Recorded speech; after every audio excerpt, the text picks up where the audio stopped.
Emmanuel Macron sued Candace Owens because of the things she said about Brigitte Macron, that allegedly she is a man.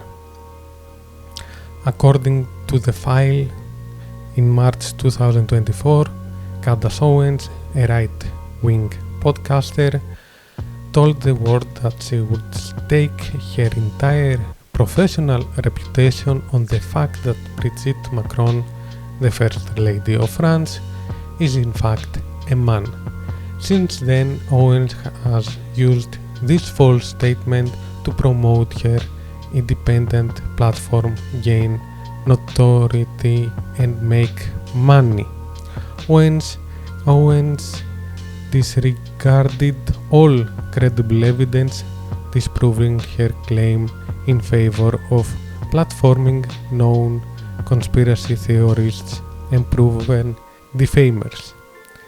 And rather than engage with President and Ms. Macron's attempts to set the record straight, Owens mocked them and used them as additional fodder for her fringed fan base. Owens did not stop there, retaliating against the Macrons for the audacity of sending her a retraction demand. Owens helmed an 8-part podcast series entitled Becoming Brigitte, the series, and accompanying ex-posts. Throughout the series, Owens and her entities, Candace Owens LLC, and this is the first page.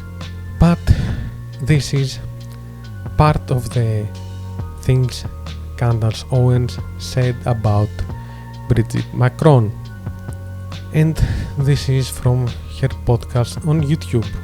You were born a man and you will die a man. That's the point I'm making.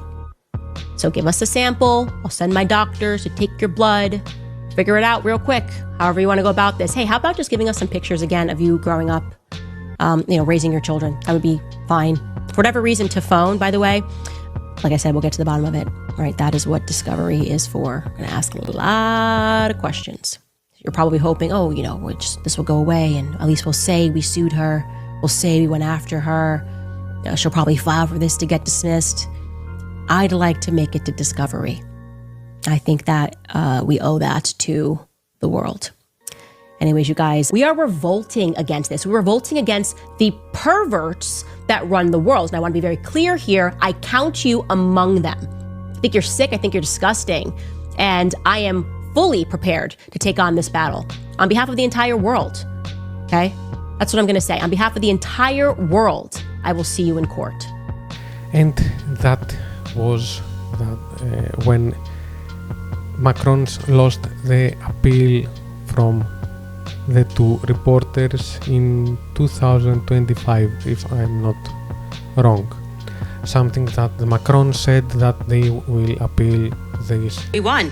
That is what I should tell you right at the top here. Piers Morgan, you owe me something like $150,000 US. I'd like to shout out especially all my haters here right at the top who didn't believe me when I was all like, Brigitte Macron is a man. And instead they decided to go with the mainstream media, the narrative that was just, Candace is unhinged, Brigitte Macron won for defamation. Well, that's no longer a thing. Because guess what? The journalist that she went after, 2 of them, they beat Brigitte in court. They have been acquitted in the higher court ruling. I'll tell you all about that. It's just been a bad day, bad week, bad month, bad year for the Macrons, actually. So it's amazing. We won. Lawsuit again. So to make the record straight, in Liber suit over transgender rumors, Brigitte Macron sued 2 women, Amandine Roy and Natasha Ray, who claimed she was born male under the name Jean-Michel Trudeau. The outcome came in 2023 at a law court and found the defendants liable for defamation and ordered damages. However, in July in 2025, the Paris Appeals Court overturned that ruling, accepting their defense of good faith and dismissed the libel conviction. And of course, after that, President Macron appealed the appeals court decision to the Cour de Cassation. The identity theft complaint 2018 that the Elise Palace filed a criminal complaint that basically Brigitte Macron scam luxury services via a fake email address. In 2021, the imposter, a man claiming to be her nephew, was convicted, receiving a 30-month sentence, with 18 months suspended for identity theft and fraud. The incident with the yellow vest, a protester that insulted Brigitte Macron on nearby beach during Gillette June's demonstrations. A complaint was filed for public insult and the case was dismissed in that those are the main claims that are being happening with Macron's and lawsuits in France. But I don't want to stay only to those things, but I want to stay with the things Candace Owens has said over the years. Here's my bone to pick with Matt Walsh. We have a long-running beef on the topic of NASA and moon landings because he thinks they happened. And listen, when the guys did it, it was fake and gay. I'm sorry, Matt, and it's time for you to admit it. It was just as bad. You just weren't alive for it, okay?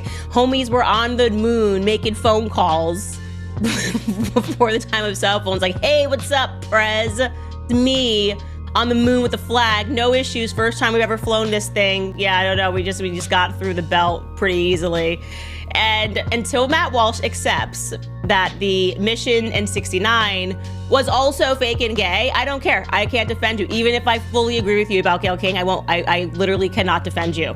Okay, you must come to terms with the fact that NASA and space missions have always been this fake and gay. You just weren't alive for the original ones, and you need to learn the history of NASA, of the Apollo programs, which were occult and satanic. It was literally meant to be an antichrist movement to make people believe in man. It's a fact. I'm going to show you guys. It's like, you can look this up anywhere. Look up Jack Parsons and the Apollo program. They just wanted people to believe in scientific advancement. The guy who created the Apollo program was this guy, Jack Parsons. Can you pull up this clip, Skylar?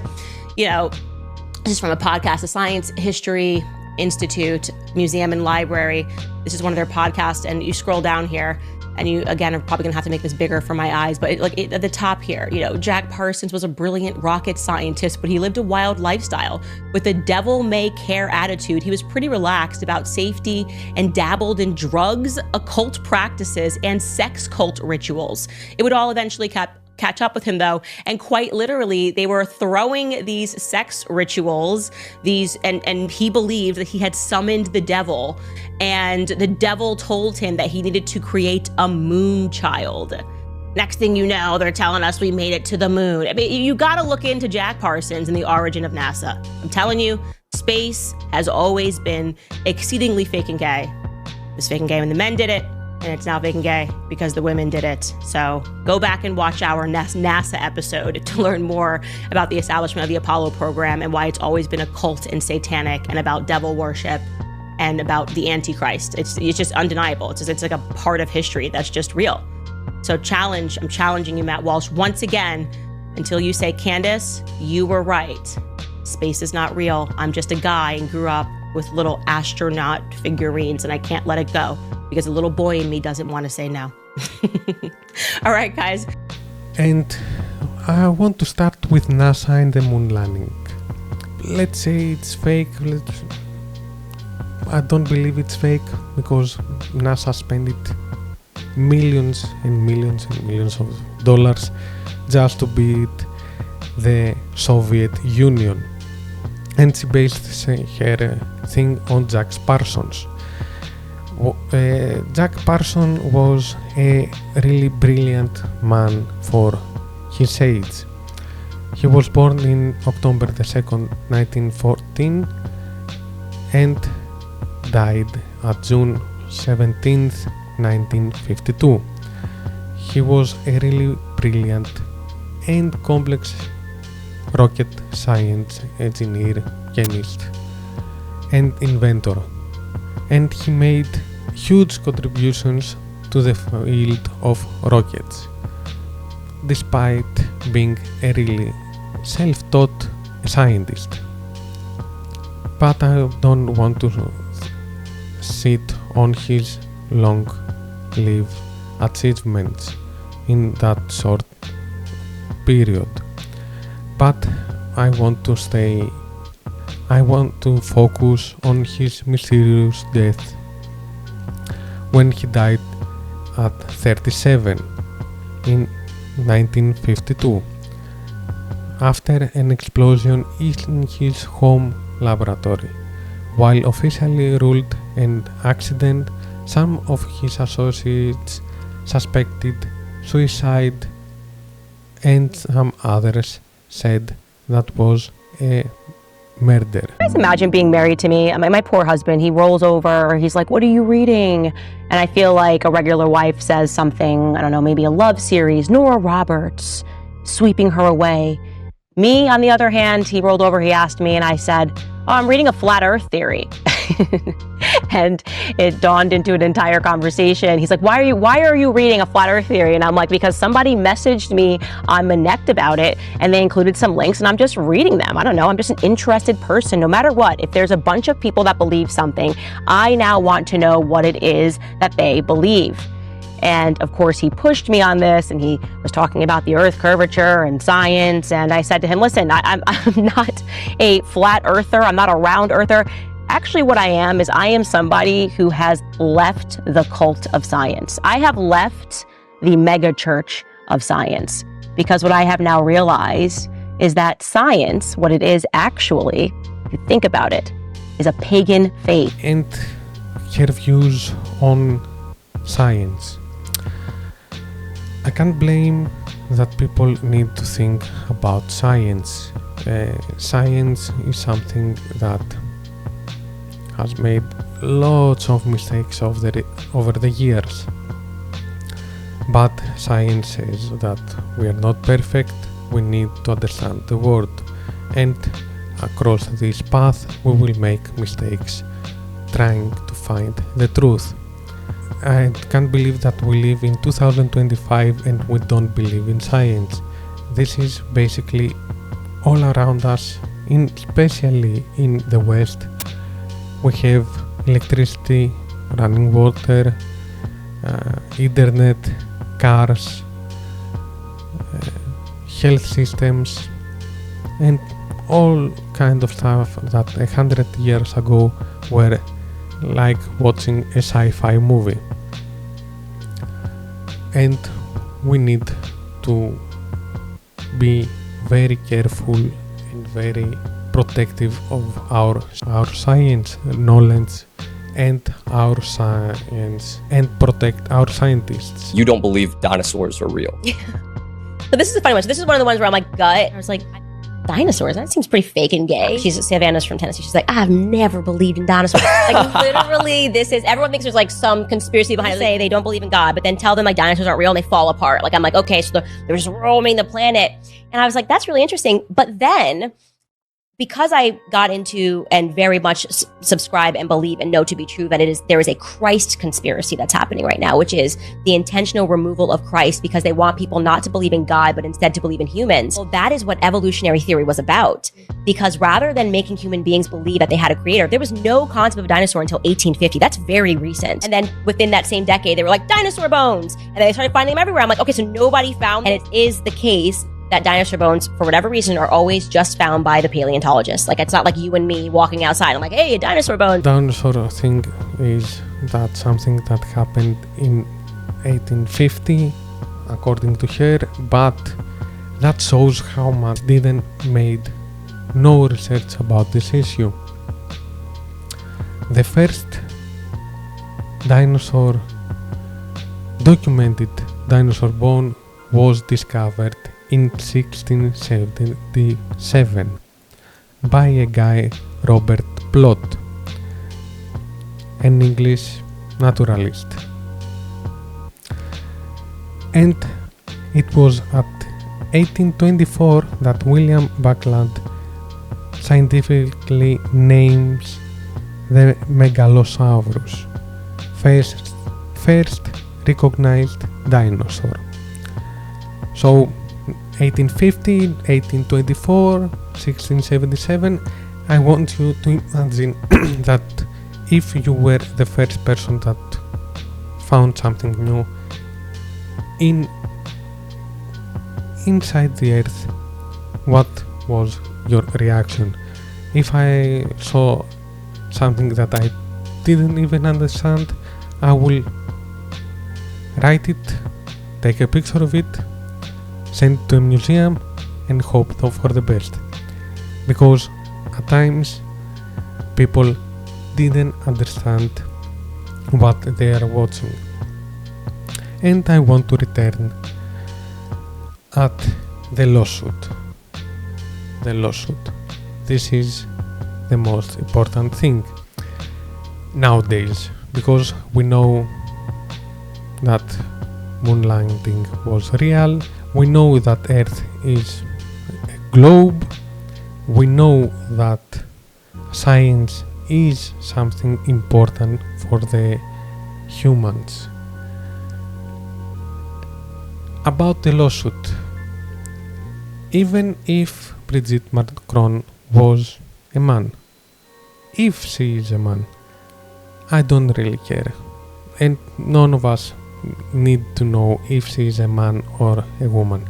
I don't care, and no one should care about that. What we care is about the Macron's decision in Europe and his side of the things that he decides in his country, and some of the things are really bad for the rest of the world. Nowadays we watch Macron inside the parliament and no one likes him. The majority of the problems inside France is the crisis with the economics, the huge amount of immigrants, and people don't see any solutions. Something that affects everyone, not just in France, but with the whole Europe. And those things we need to stand for. If he wants to marry a man, let him marry a man. We don't care about that. We care about what he represents in Europe. And the thing is that everything that Candace Owens said about the Macrons, said it publicly, and the Macrons can use what she said on their own benefit. So I believe they will win the case in this scenario. That's the thing about the internet. There is no... You can't hide behind a mask. Everyone can know who you are if they want to know who you are. That's the thing. But it will be very interesting to see something like that, because it gives similarities to the situation with Ethan Klein and the Hassan orbiters, because everything are on the internet, and they are on the internet right now. Be better.